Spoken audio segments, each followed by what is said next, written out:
Donc ici, je vais voir des paramètres directeurs d'une direction. Bon, paramètres, je vais bien l'écrire ici, c'est des notions fondamentales à bien comprendre parce que si vous ne comprenez pas, je veux dire, ceci, il y a beaucoup de choses que vous allez outrepasser. Voilà. Donc, paramètres directeurs d'une direction. Bon, je vais me situer aussi bien dans l'espace que dans un plan. Le plan, l'espace, bon, c'est à 3 dimensions. Et le plan, ça a 2 dimensions. Généralement, le plan, c'est pi, alpha, bêta, gamma, par des lettres, sont dénommés par des lettres grecques. Bon, je vais me situer dans l'espace et je vais redescendre dans le plan. Je vais conjecturer dans le plan à partir de l'espace. Donc, je vais partir à partir de notions spatiales pour expliquer des notions dans le plan. Bon, quand on voit paramètres directeurs d'une direction, on voit direction. Bon, qu'est-ce qui a toujours la même direction? Sûrement pas une courbe. Une courbe n'a pas la même direction partout. Parce que les points ici changent de direction. Bon, qu'est-ce qui a la même... Quelle est la ligne? Parce que ceci, c'est une ligne aussi, mais c'est une ligne courbe. Voilà. Quelle est la ligne qui a toujours la même direction? C'est une ligne non courbe, c'est-à-dire une ligne droite. Une ligne droite est une ligne non courbe.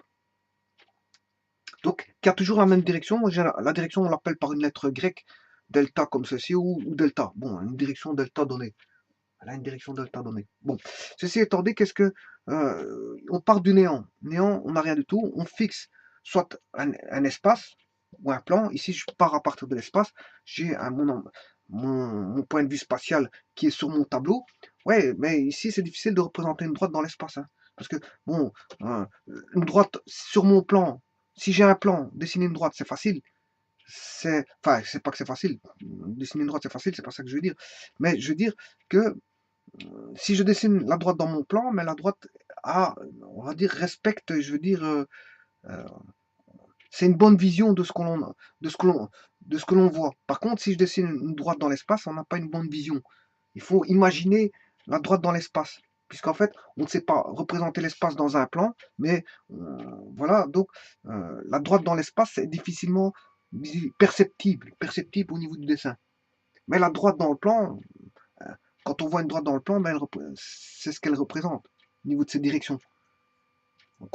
Si j'avais cette droite-là dans mon plan du tableau, on voit la direction de la droite. Mais si je dessine dans l'espace, on ne représente pas exactement, bon, je veux dire, euh, ce que je vois. Donc il faut imaginer, je veux dire, sa vue, avoir une vue d'esprit de sa représentation spatiale. Bon, donc ceci étant dit, malgré tout, je vais faire une représentation spatiale des droites et voir ce que c'est que les paramètres directeurs des directions. Bon, tout d'abord, ici, on est parti de néant. On place mon espace. Bon, j'aurais pu placer mon plan, mais ici, c'est mon espace. Je fixe mon espace. Et bien sûr, je mets un élément de l'espace qui est ici une droite. Une droite, c'est un ensemble de points qui sont juxtaposés les uns à côté de deux autres, bon, et qui a une certaine direction et qui est infinie dans les deux sens. Donc, vous voyez qu'en définissant la notion de droite, j'ai parlé de deux choses fondamentales, hein, de sens, c'est infini dans les deux sens, j'ai parlé de sens et j'ai parlé de direction. Bon, mais quand on parle de sens et de direction, ça nous ramène bien sûr à la géométrie vectorielle, où là, on a des outils qui utilisent la notion de sens et de direction. Donc, je vais utiliser ce qu'on appelle la notion vectorielle. La notion vectorielle utilise cette notion de sens et de direction. Bon, elle utilise la notion de norme, mais ici, on n'a pas dans un premier temps, on n'aura pas besoin de norme. Voilà, dans un second temps, si, mais pas dans un premier temps. Donc ici, on va mettre les choses au point. Comme on sait bien qu'on on part de la géométrie vectorielle, pour définir la droite, ça on le sait, hein, qu'une droite V est égal à K fois alpha fois W. Ceux-ci sont, on va dire, deux vecteurs alignés. Sont deux vecteurs ayant la même direction. Je m'excuse, même direction. Alors si j'ai AB est égal à alpha CD, si AB et CD sont 4 points distincts, ben, on va dire que euh, ici, on a AB qui est parallèle à CD, mais parallèle distinct. Mais si j'ai AB est égal à alpha BC, là on a parallèle confondu, et donc parallèle confondu, on peut parler d'alignement. Là on parle d'alignement. Voilà. Ceci c'est ce qu'on appelle l'indépendance linéaire. La dépendance, je m'excuse. la dépendance linéaire. Les vecteurs ici sont linéairement dépendants. C'est ça que je veux dire. Donc en fait, fatalement, ils sont parallèles, soit distincts ou confondus. Voilà. Et donc, on va jouer sur cette notion-là pour définir la direction d'une droite. Voilà, à partir de parallèles confondus ou de parallèles distincts, peu importe. Alors, voilà ma droite. Maintenant, je vais passer de la géométrie vectorielle à une autre notion, qui est un autre domaine, qui est la géométrie analytique dans l'espace. Bon, analytique dans l'espace, pourquoi? Parce que j'ai besoin de fixer, bon, pour voir la droite, comment elle est représentée. Bon, si j'étais dans un plan, bon, il n'y a pas de problème. Quoique même dans un plan, je retombe de la géométrie vectorielle à la géométrie analytique dans le plan. Mais ici, pour mieux encore voir les choses, je vais fixer un repère en 3 dimensions. Voilà, x, y, z. Voilà. Et là, pour avoir donné la direction delta à ma droite, hein, on voit mal la représentation. On peut se l'imaginer, mais on voit mal la représentation dans le trièdre. Bon, c'est comme ça, c'est parce que je dessine du dessin spatial dans un plan qui est mon plan du tableau. Donc, on a une difficulté de voir les choses. C'est pas comme dans le plan. Je vous dis, je répète, dans le plan, c'est facile. Hein, on dessine la droite, on voit ce qu'on voit, ben, c'est ce qu'on pense, voilà, ce qu'on voit, c'est la réalité. Par contre, ici, il y a une certaine virtualité qu'il faut imaginer pour essayer de voir une certaine réalité. Voilà, on va dire ça comme ça. Bon, maintenant, ici, bon, j'ai posé un axe, une origine de repère avec un repère trirectangle. Pourquoi trirectangle? Parce qu'il y a 3 perpendiculaires entre les axes OX, OY et OZ, et que je veux dire, on a affaire à un repère ici direct, hein, c'est-à-dire que si je prends la règle du tire-bouchon, je tourne l'axe X vers l'axe Y, ben, l'axe Z va monter. C'est un repère trirectangle, on va dire direct. On appelle un repère trirectangle direct. Et bon, repère trirectangle direct, généralement, on lui fixe une base I, ou E1, E2, E3, ou IJK. Ici, je vais opter pour IJK. Ce qui sont des vecteurs unitaires, bien sûr, A pour norme 1, J pour norme 1 et K pour norme 1. Et I, pourquoi on met I? Ben, c'est pour représenter, ça représente la norme. Hein. Si je vais la valeur 2, ben, c'est 2 fois la valeur une unité qui est là. 3, c'est 3 fois la valeur unité qui est là. Bien sûr, sur l'axe des X, mais sur l'axe des Y, si je mets moins 2, mais c'est le sens opposé à J, mais équivaut 2 fois J, c'est ça que ça veut dire. Bon, maintenant, c'est pour faire aussi intervenir, et quand ce sera pour voilà, l'axe Z, on a l'axe des abscisses, l'axe des ordonnées, l'axe des cotes. Hein. L'axe des X, c'est l'axe des abscisses, l'axe des Y, l'axe des ordonnées, et Z, l'axe des cotes.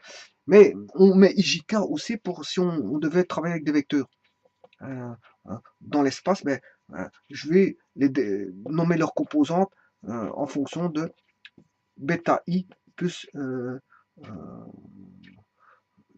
gamma j, par exemple. Voilà. Pour parler des composantes, faire appel aux composantes, on sait bien qu'un scalaire fois un vecteur donne, ici on a un vecteur qui est proportionnel à i, au vecteur i, voilà, et gamma j c'est un vecteur qui est proportionnel à j. Donc c'est un deuxième vecteur. Et la somme vectorielle donne bien un vecteur. Donc il n'y a aucune erreur là-dessus. Voilà. Bêta et gamma sont des scalaires, donc ce sont des réels, appartiennent à R. Bon, on évitera le 0 hein, pour essayer d'avoir. Voilà. Je prends de. Voilà. Quand je disais tout à l'heure que U est égal à alpha W, j'essaierai d'avoir alpha appartenant à R, sauf 0, parce que comme ça j'évite de parler de points. Hein. Parce que je fais égal 0, j'ai un vecteur point, vecteur nul qui a un point. Donc pour éviter de parler de points, voilà, je vais omettre une valeur nulle. Voilà, donc ici je suis bien en géométrie analytique dans l'espace. Bon, pour parler de direction, fatalement vous aurez compris que j'ai besoin de la notion de sens, pas dans un premier temps, mais dans un second temps, mais surtout on va dire de direction. Or, les directions proviennent, sont définies à partir de notions vectorielles. Bon, qu'est-ce que c'est que une direction dans un repère spatial? Je vais le voir tout de suite. Eh bien, sachez que tout vecteur qui est parallèle à delta possède la même direction. Si j'ai V1, V2, V3, V4. Attention qu'il peut être dans l'autre sens, hein. Du moment qu'il est parallèle à delta, à la direction delta, je m'en fous. Voilà. Et donc il y a une infinité, il y a une infinité simple de vecteurs qui ont la direction delta, si vous voulez. Une infinité simple. Voilà. Une infinité simple de vecteurs. Voilà, vous voyez qu'il y a une infinité simple, hein, qui sont parallèles à delta. Par contre, combien de vecteurs que l'on a dans l'espace? Dans l'espace, on a une infinité triple de vecteurs, hein, dans l'espace. Voilà, dont une infinité simple ayant la direction delta. Ce qui veut dire qu'on a une infinité double de direction. Donc, la caractérisation numérique demande donc l'emploi de deux paramètres indépendants. Donc, deux paramètres indépendants, je vais au travers, bien sûr, des vecteurs. Hein. Par exemple, si je prendrai V2 par rapport à V3, et je vais caractériser, voilà, je prendrai V3 par exemple par rapport à V4, hein, sachant que V2 vaut alpha V3. Sachant que, par exemple, V4 vaut alpha, bêta, c'est pas la même valeur, bêta V5. V7 par rapport à V1, je peux les comparer tous entre eux, hein, mais ils sont tous parallèles. Donc fatalement, il existe toujours une dépendance, j'ai bien dit dépendance, hein, dépendance linéaire, hein, de deux vecteurs pris 2 à 2, si vous voulez. De deux vecteurs. Et chaque fois, il existe un rapport entre, je veux dire, euh, les vecteurs. Mais en tout cas, il n'y a pas de triangularisation, donc c'est tout des vecteurs linéairement dépendants. Voilà, ceci étant dit, on va définir donc paramètre directeur d'une direction en géométrie analytique dans l'espace. Pourquoi? Parce que j'ai posé un axe x, y, z. C'est-à-dire, puis je reviendrai dans le plan, bien sûr. C'est-à-dire que il y a une infinité simple de vecteurs ayant la direction, si vous voulez, delta.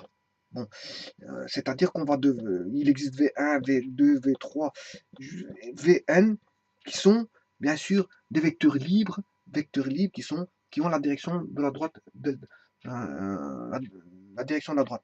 Bon, ceci étant dit, j'ai pas besoin de tout ça. J'ai dit que bon, en prenant deux vecteurs, deux grandeurs, j'ai dit que la caractérisation numérique demande l'emploi de deux paramètres indépendants. Je vais prendre par exemple V1 et V2. J'aurais pu prendre V3, V5, V3, V2, V7, V2. Du moment qu'ils sont parallèles, il n'y a pas de problème. Donc je prends ces V1, V2. Bon, et comme je suis en géométrie analytique dans l'espace, donc il y a un repère qui est posé, mais V1 aura une composante V1 de X, Y, plus V1 de Y, J, plus V1 de Z, K, et lui vaudra V2 de X, Y, plus V2 de Y, J, plus V2 de Z, K.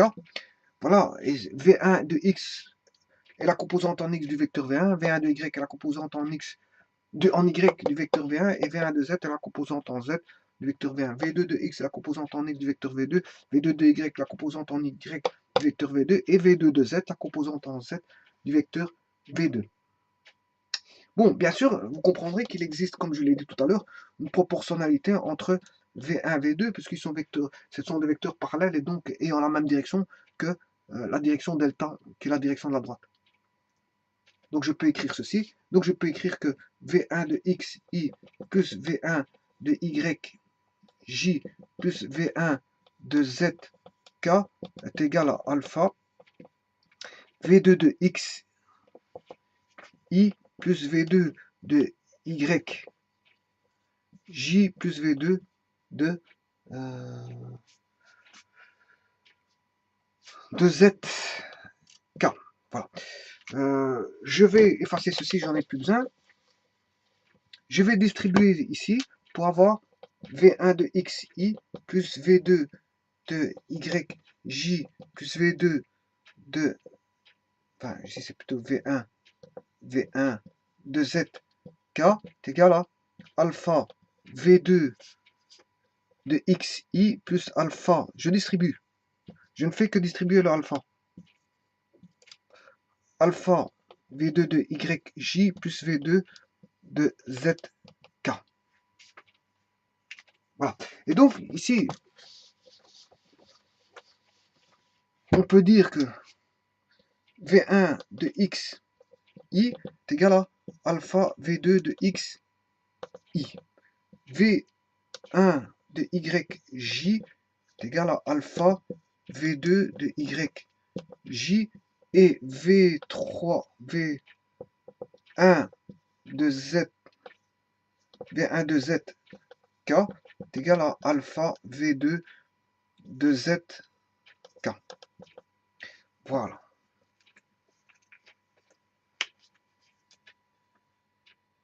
Donc, si je simplifie, bon, si je prends les composantes entre elles, hein, V1 de x est égal à alpha V2 de x, V1 de y égale alpha V2 de y, et V1 de z est égal, voilà, ça c'est si je prenais uniquement les composantes. C'est-à-dire qu'ici, je peux dire que V1 de x sur V2 de x égale alpha.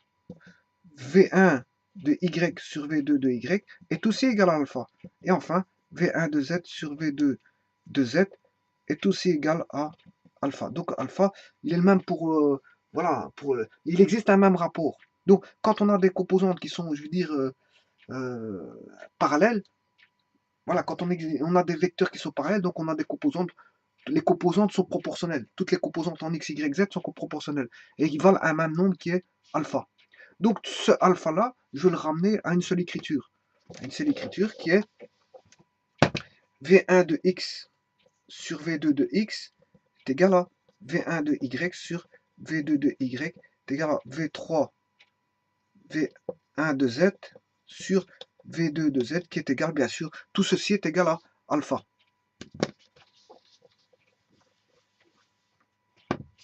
Bon, et ça c'est valable pour tout vecteur libre de l'espace. Hein, j'ai pris V1, V2, mais j'aurais pu prendre V3, V4. Là, j'aurais trouvé que les composantes sont proportionnelles à un nombre bêta. Donc, tout vecteur qui est parallèle à une direction delta, ben, je veux dire, tout vecteur libre, je dirais même tout vecteur libre, possède ce qu'on appelle des paramètres directeurs. Euh, euh, Attention que, qu'est-ce qui est paramètre directeur? Paramètre directeur, qu'est-ce qui va diriger la droite? Ben, c'est les paramètres des vecteurs qui sont parallèles à la droite. Hein.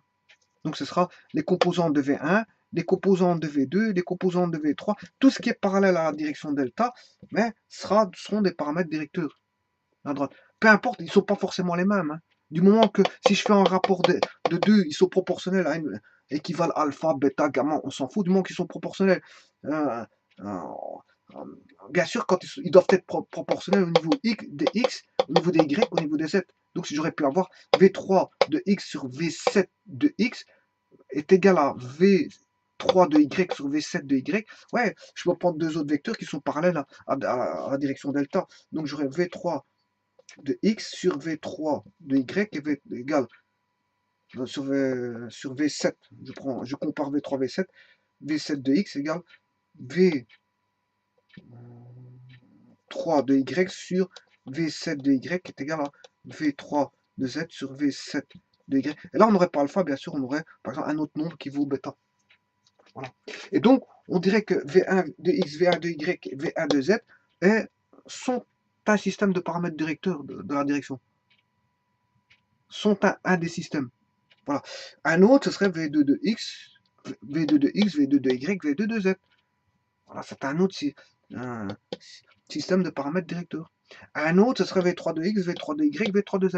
Et un autre système de paramètres directeurs serait V7 de x, V7 de y, V7 de y. Donc, qu'est-ce que c'est que les paramètres directeurs? C'est tout simplement les composantes d'un vecteur ayant la direction de delta. Donc, des composants de vecteurs ayant la même direction que la direction delta sont des paramètres directeurs de la direction delta. Voilà, c'est tout simplement ça. Et alors, une fois qu'on a des vecteurs, des paramètres directeurs qui ont la même paramètre, des paramètres directeurs qui ont la même direction que delta, ben on peut entrevoir un rapport. Il existe un rapport. Voilà, il existe un rapport qui vaut, si vous voulez, un rapport entre les composantes qui sont proportionnelles. Ceci étant dit, je peux aussi écrire que toujours entre V1 et V2, hein, parce que j'ai considéré V1, V2, V1 de X sur V2 de X est égal à V1 de Y sur V2 de Y égale V1 de Z sur V2 de Z. On sait bien qu'il y a une proportionnalité alpha, mais cette proportionnalité aussi, c'est aussi, vous allez voir ce que je vais trouver. Ici, le vecteur V1, c'est V1 de X, I, plus V1 de Y, J, plus V1 de Z, K. V2 est égal à V2 de XI plus V2 de YJ plus V2 de ZK. Alors, la norme de V1, la norme de V2 vaudra V1 de X au carré plus V1 de Y au carré plus V1 de Z au carré. Et la norme de V2, c'est V2 de X au carré plus V2 de Y au carré plus V2 de Z au carré.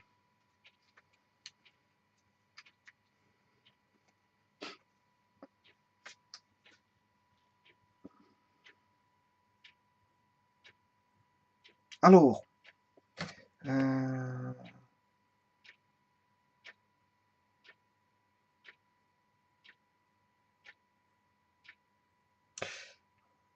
voilà, si je fais le rapport V1 sur V2, si je fais le rapport de V1 sur V2 en norme, j'aurai la norme de V1 de X au carré plus V1 de Y au carré plus V1 de Z au carré, le tout sur la norme de, enfin sur V2 de X au carré plus V2 de Y au carré plus V2 de Z au carré. Alors,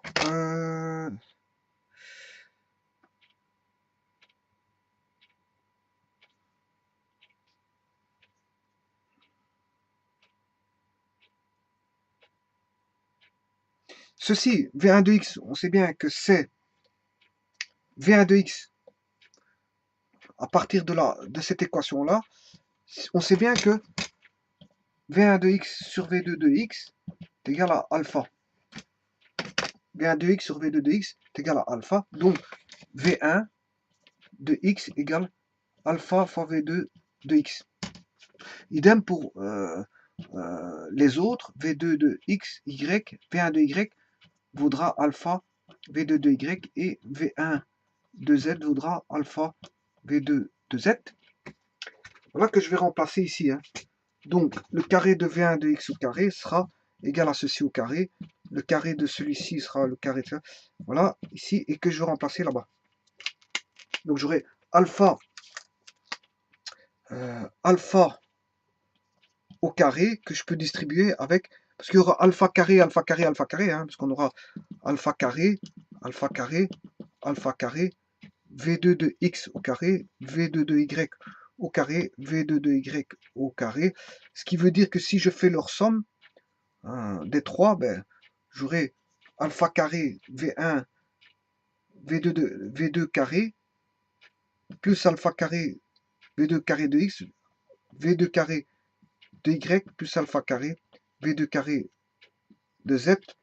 Voilà, je peux mettre alpha carré en évidence. J'aurai V2 carré plus V2 carré de Y plus V2 carré de Z. Voilà, je ne sais pas si on voit. Ben, tout est compréhensible. Donc ici, et le alpha carré pourra sortir du signe racine carrée pour avoir, si vous voulez, alpha. J'aurai alpha. Et là, fatalement, vous vous retrouverez avec V2 carré de X plus V2 carré de Y plus V2 carré de Z.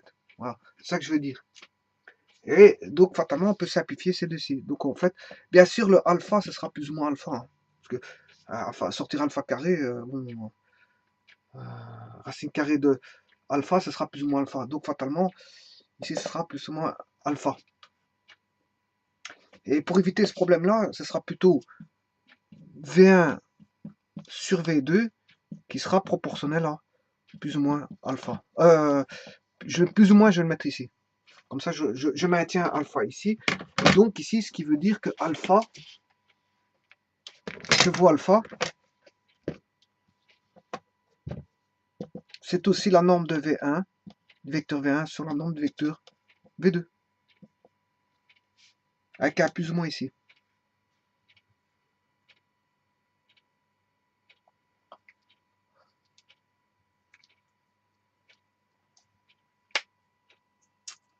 Voilà. Ceci étant dit, ça c'est dans l'espace. Donc, quand j'ai des vecteurs qui sont qui sont parallèles à une direction, les composants des vecteurs qui sont parallèles à la direction donnée, donc par exemple si c'est la direction d'une droite, eh bien tous ces vecteurs-là possèdent des paramètres directeurs qui sont les composants du vecteur qui ont la même direction que la direction delta. Voilà. Et quand on a des paramètres directeurs, je peux comparer, il existe une relation qui va en découler où on aura des rapports entre vecteurs qui sont, je veux dire, parallèles entre eux, et donc ça va donner cette, voilà, euh, cette relation-là.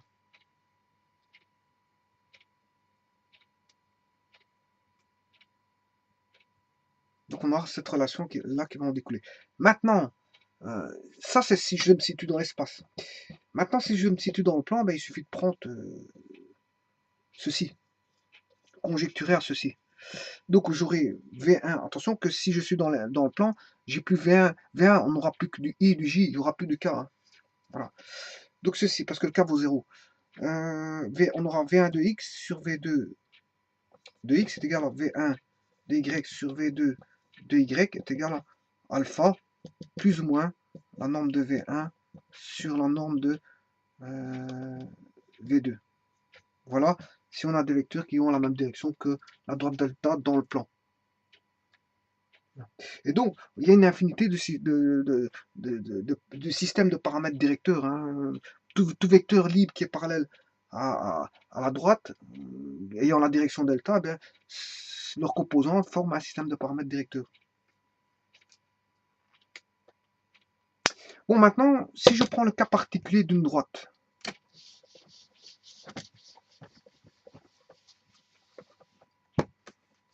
si je prends le cas particulier d'une droite, dans le plan, j'ai D, et que je forme son vecteur à partir de points, bien sûr, un repère étant posé, O, I, J, là j'ai X, et là j'ai Y. Bon, le AB, je peux former l'équation de droite à partir de... Bon, AB, si j'ai posé un repère, il a des coordonnées. Hein. Donc j'aurai X1, Y1, et B aura, par exemple, pour coordonnées X2, Y2.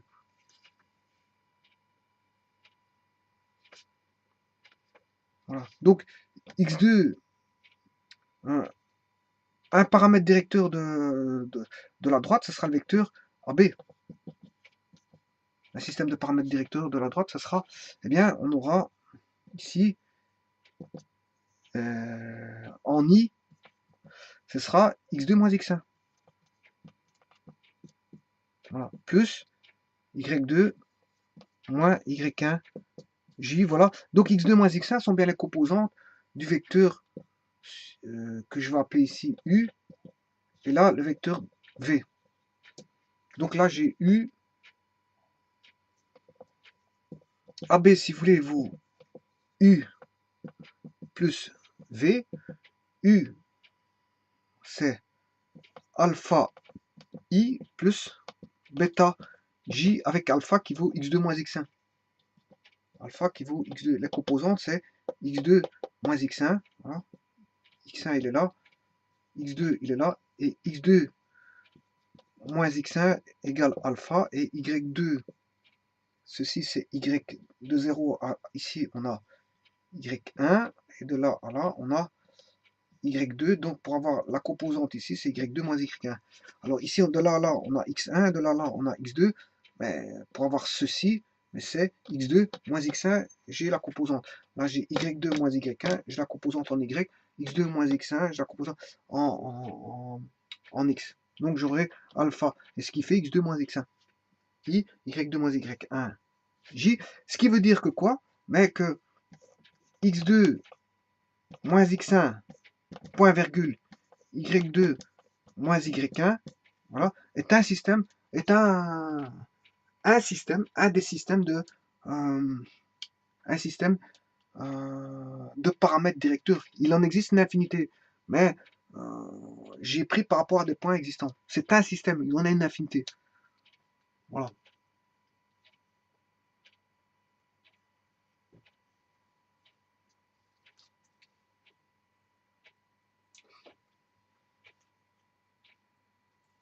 Bon, et pour l'équation de la droite paramétrique dans le plan, rappelez-vous qu'on écrit AB est égal à, si je prends l'équation vectorielle, hein, AB égale lambda CD. Voilà. Voilà. Et ça nous donnait x moins x1 est égal à lambda x2 moins x1, y moins y1 est égal à lambda y2 moins y1. Voilà, c'est l'équation de droite passant par, voilà, j'avais positionné un repère dans le plan au x, y, voilà, A. Allez, ici je vais mettre A, P pour point. Voilà, P. P c'est A étant connu, ici je vais mettre A, P. AP. Ouais, ici, comme il est situé sur la droite, j'ai pris un cas particulier, hein, qui est situé sur la droite.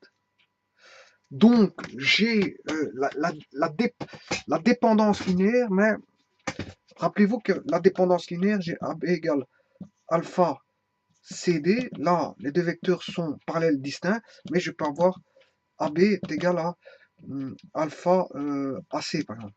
Voilà. Là, ils sont parallèles confondus.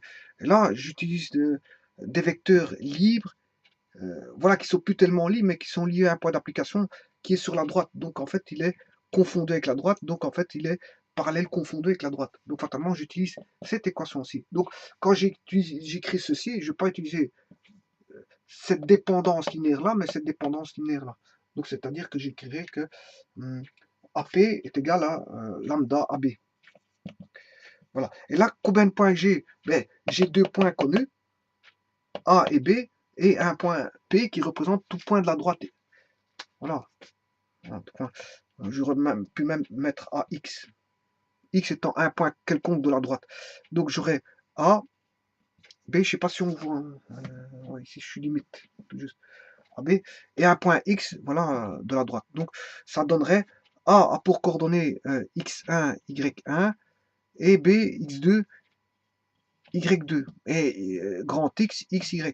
Et ça formerait l'équation paramétrique que vous avez là, X moins X1, lambda X moins X2, Y moins Y1 égale lambda Y moins Y2, qui est l'équation paramétrique de la droite, provenant bien sûr de l'équation vectorielle, hein, vectorielle, voilà, de parallèle, ici confondu et pas distinct.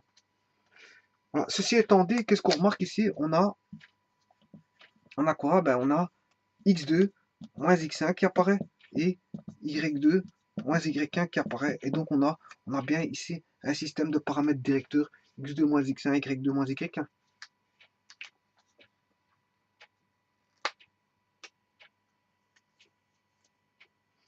Alors, qu'est-ce que c'est que le coefficient angulaire? Mais le coefficient angulaire n'est tout autre que le rapport des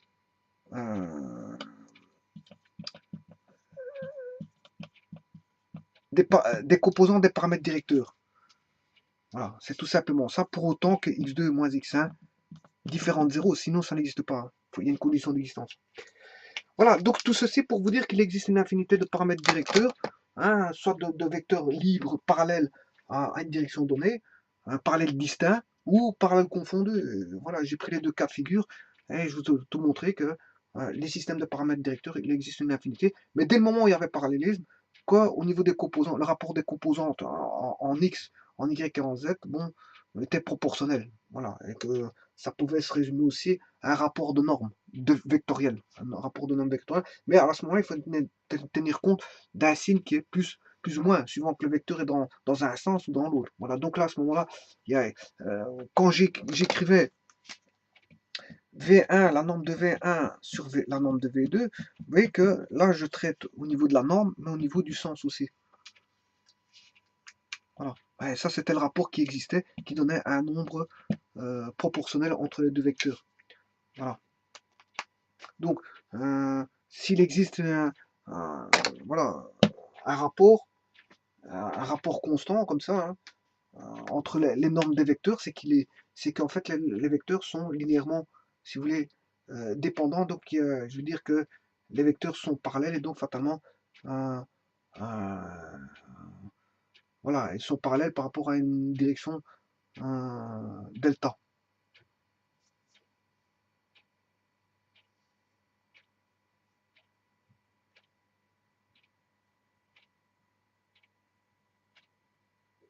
Bon, donc les paramètres directeurs d'une direction delta sont les composants d'un vecteur libre quelconque ayant la direction delta, bien sûr, hein.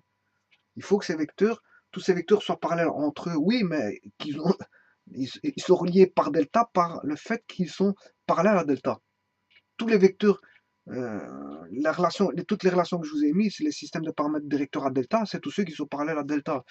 Vous comprendrez que voilà. Et si une droite a une direction donnée par rapport à une direction delta, eh bien, elle a ce qu'on appelle un système de paramètres directeurs qui est lié